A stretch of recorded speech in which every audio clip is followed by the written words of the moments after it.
Hello dear students, this is Pragati. आपण पाहतो आहेत स्टँडर्ड 9 CBSE मॅथ्सचं न्यू सिलेबस बुक आहे गणित मंजिरी. त्यातनं पाहतो आहे chapter 5 exercise set 5.4 question number 1. Use the Baudhayana Pythagoras theorem to show why theorem 6 must be true. तर पहा मुलांनो, थेरम 6 आणि थेरम 7चा मी एक सेपरेट व्हिडिओ बनवलेला आहे, तो तुम्ही आवर्जून पहा. त्याचं एक्सप्लेनेशन मी डिटेलमध्ये त्या व्हिडिओमध्ये दिलेलं आहे. तर पाहूया थेरम 6 काय होता. तर पहा मुलांनो, थेरम 6 काय होता. Chords of a circle having the same length are all at the same distance from the centre of the circle.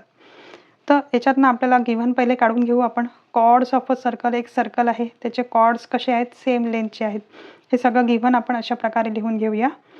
आणि आपल्याला टू प्रूव्ह काय करायचं आहे, are all at the same distance from the centre of the circle.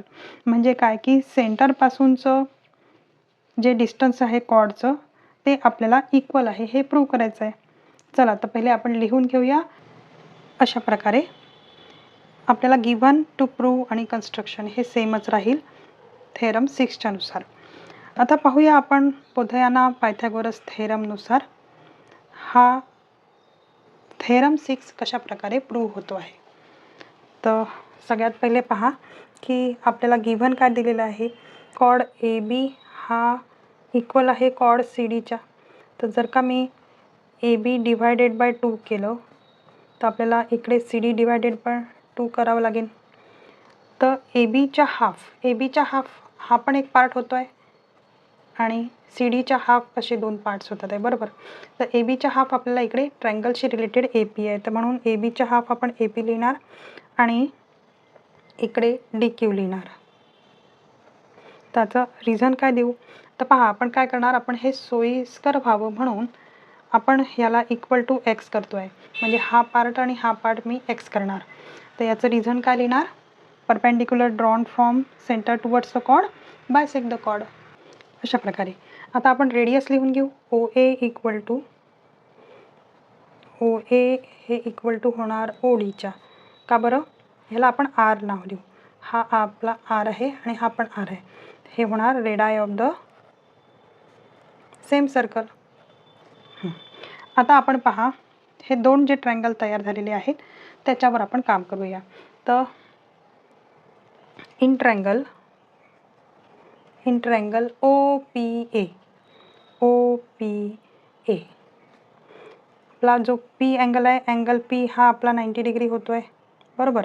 तर मग bye Pythagoras theorem आपण काय म्हणणार की हायपोटेनसचा स्क्वेअर इक्वल टू बेसचा स्क्वेअर प्लस परपेंडिक्युलरचा स्क्वेअर. हायपोटेनसचा स्क्वेअर इक्वल टू बेसचा स्क्वेअर प्लस परपेंडिक्युलरचा स्क्वेअर. तर हायपोटेनस किती आहे या ट्रायंगलमध्ये, हा आहे आपला AO, म्हणजे आपण घेणार Rचा स्क्वेअर. बेस किती आहे, बेस आहे AP, तर Xचा स्क्वेअर आणि Pचा स्क्वेअर म्हणजे परपेंडिक्युलर, तर हा परपेंडिक्युलर झाला, तर इथे आपण OPचा स्क्वेअर असं म्हणणार. ठीक आहे, आपण याला इक्वेशन 1 नाव देऊ. आता सेकंड ट्रायंगलवर आपण काम करू. तर इन ट्रायंगल OQD याच्यातला अँगल Q जो आहे तो आपला 90 डिग्री आहे. म्हणून आपण बाय पायथागोरस थेरम काय लिहिणार, हायपोटेनसचा स्क्वेअर इक्वल टू बेसचा स्क्वेअर प्लस परपेंडिक्युलरचा स्क्वेअर. हायपोटेनस म्हणजे इथे R आहे, बेस आपला Xचा स्क्वेअर आहे आणि इथे जो परपेंडिक्युलर आहे तो OQ आहे. याचा स्क्वेअर घ्यायचा. सॉरी स्टुडंट्स, इथलं कटलं होतं तुमचं. तर पहा मुलांना, आता इथे R स्क्वेअर इक्वल टू आपल्याला दोनहीकडे इक्वेशन 1 आणि इक्वेशन 2 मिळत आहेत. तर आपण ह्यांना समोरासमोर लिहू शकतो कारण की दोनही ठिकाणी R स्क्वेअर आहे. तर पहा मुलांना, इथे आपल्याला काय काय मिळत आहे, X स्क्वेअर प्लस OPचा स्क्वेअर हे equal to X square plus OQचा स्क्वेअर हे इक्वल टू आपल्याला मिळत आहे. आता इथे आपल्याला X स्क्वेअर आणि X स्क्वेअर कट होतो आहे, म्हणजे OPचा स्क्वेअर इक्वल टू OQचा स्क्वेअर, बरोबर. हे पण आहे, तर स्क्वेअर पण इथे कट झाला, तर आपल्याला OP इक्वल टू OQ असं मिळणार, जे आपल्याला प्रूव्ह करायचं होतं. तर आपण इथे लिहिणार हेन्स प्रूव्ह.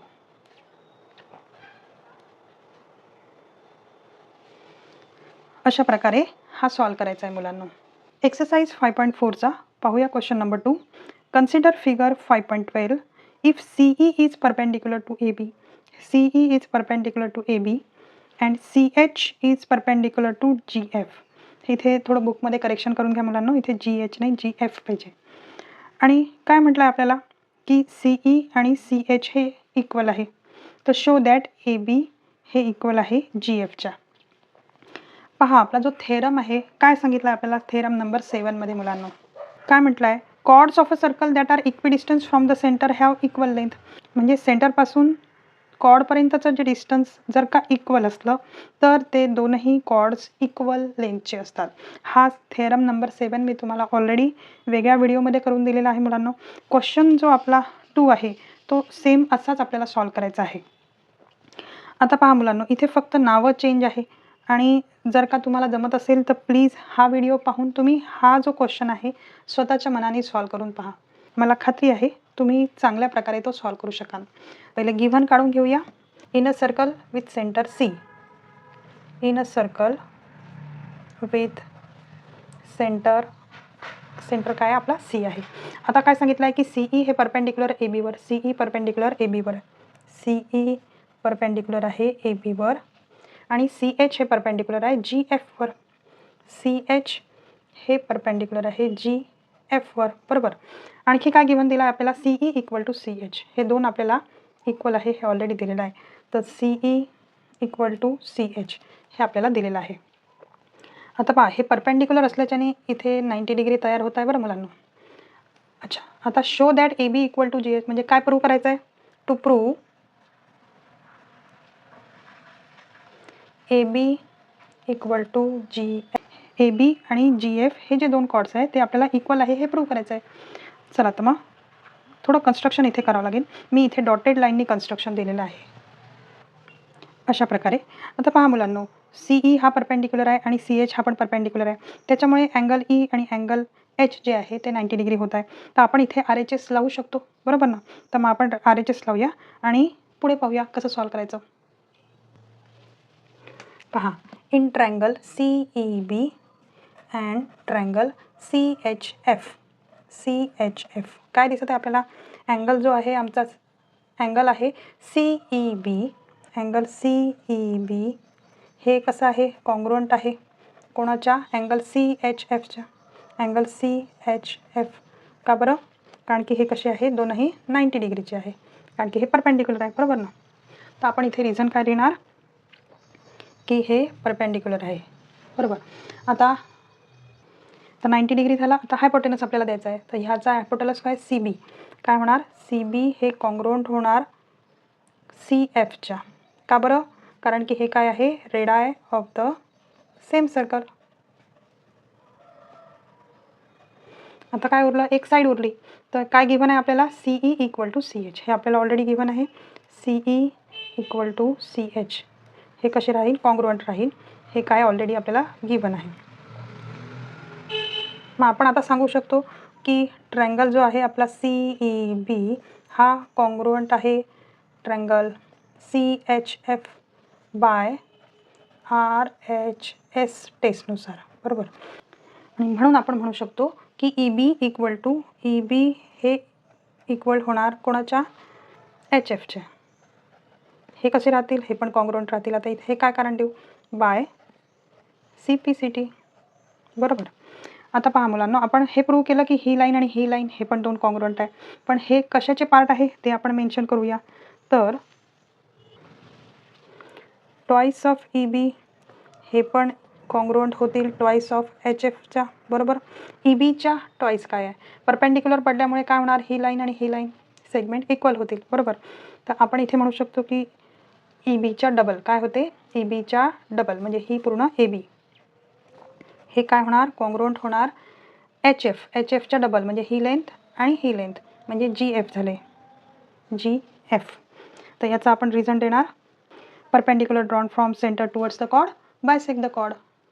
आणि म्हणून आपण म्हणू शकतो की AB हे इक्वल टू GF आहे, म्हणजे AB आणि GF हे दोनही कॉर्ड कसे आहेत, इक्वल आहेत.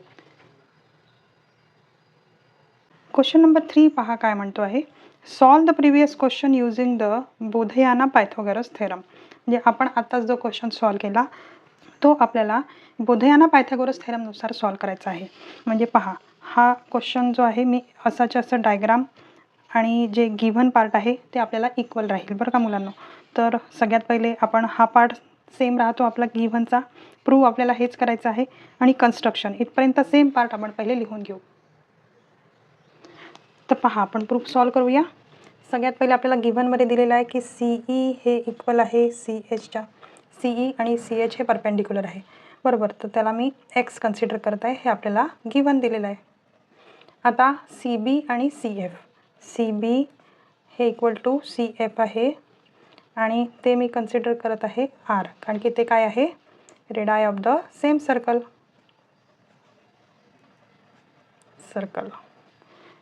आता आपण पाहूया ट्रायंगल. हे दोन ट्रायंगलवर आपल्याला काम करायचं आहे. In triangle CEB angle E जो आहे आपला 90 डिग्री आहे बरोबर. म्हणून आपण बाय पायथागोरस थेरम आपण काय लावू शकतो, हायपोटेनसचा स्क्वेअर इक्वल टू बेसचा स्क्वेअर प्लस परपेंडिक्युलरचा स्क्वेअर बरोबर. आता पहा हायपोटेनस काय आहे, तर पहा मुलांना, हायपोटेनस हे आपलं R आहे, हे पण आपलं R आहे. त्याच्यानंतर गिव्हनमध्ये आपण ही जी लाईन आहे ती एक्स घेतलेली आहे बरोबर. हायपोटेनस स्क्वेअर म्हणजे काय होतो, R स्क्वेअर, आणि बेस स्क्वेअर म्हणजे काय, EBचा स्क्वेअर, आणि परपेंडिक्युलर काय आहे, एक्सचा स्क्वेअर आहे बरोबर. हा आपला इक्वेशन 1 तयार झाला. आता इन ट्रायंगल खालचा ट्रायंगल घेऊ CHF. तर अँगल जो आहे H हा 90 डिग्री आहे बरोबर. सो बाय पायथागोरस थेरम आपण काय लावू शकतो, पायथागोरस थेरम. तर इथे हायपोटेनसचा स्क्वेअर इक्वल टू बेसचा स्क्वेअर प्लस परपेंडिक्युलरचा स्क्वेअर. हायपोटेनस किती आहे, R आहे. बेस किती आहे, HFचा स्क्वेअर आहे, आणि प्लस परपेंडिक्युलर एक्सचा स्क्वेअर आहे. ह्याला आपण इक्वेशन 2 देऊया. तर पहा मुलांनो, इकडे पण R स्क्वेअर भेटला आपल्याला, इथे पण R स्क्वेअर मिळाला. तर आपण लिहिणार की फ्रॉम 1 and 2 आपण R स्क्वेअर समोरासमोर लिहू शकतो. तर EBचा स्क्वेअर प्लस एक्सचा स्क्वेअर इक्वल टू लिहू शकतो HFचा स्क्वेअर प्लस एक्सचा स्क्वेअर बरोबर. मग हा एक्स आणि हा एक्स इथे कॅन्सल झाला, तर काय उरलं, EBचा स्क्वेअर उरला इक्वल टू HFचा स्क्वेअर उरला बरोबर. आता इथे एक टेकिंग स्क्वेअर रूट असंही तुम्ही घेऊ शकता. तर नेक्स्ट स्टेपमध्ये आपल्याला EB इक्वल टू HF असं मिळणार, कारण की हे स्क्वेअर काय झाले, कट झाले. आता EB आणि HF हे काय आहे, तर पहा EB आणि HF हे दोन कसे इक्वल आपल्याला भेटत आहे. आता आपण काय करणार, twice of EB equal to, इकडे पण करावं लागेल, मग ट्वाईस ऑफ HF असं राहील. मग EBच्या ट्वाईस म्हणजे काय झाला, AB झाला. हा AB इक्वल टू HFच्या ट्वाईस म्हणजे GF झाला, हा झाला GF. अशा प्रकारे हे आपण प्रूव्ह करतो आहे. तर याचं रिझन पण आपण लिहून घेऊया. Perpendicular drawn from centre to the chord bisect the chord. अशा प्रकारे AB इक्वल टू GF होतो आहे, हे आपण लिहिणार हेन्स प्रूव्ह. अशा प्रकारे हा क्वेश्चन संपतो आहे मुलांनो.